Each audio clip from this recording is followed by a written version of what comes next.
I think the F ring is Saturn's weirdest ring. We have a new analysis of images obtained by Cassini that show the F ring is actually even more dynamic than we thought. And for the first time, we can see some of the havoc wreaked by objects about a kilometre in diameter.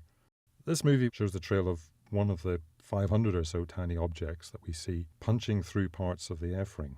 We've highlighted the area where these trails can be seen.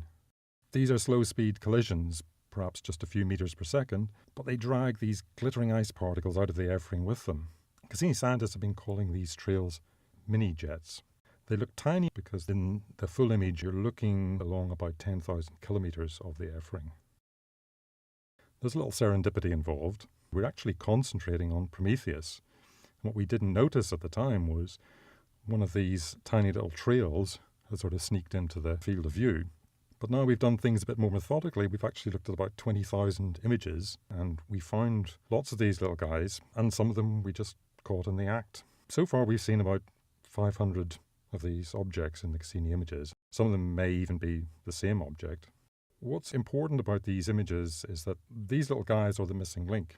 We know what Prometheus does. Prometheus creates channels, ripples, snowballs in the F ring. But what we didn't know is what happened to these snowballs after they were created.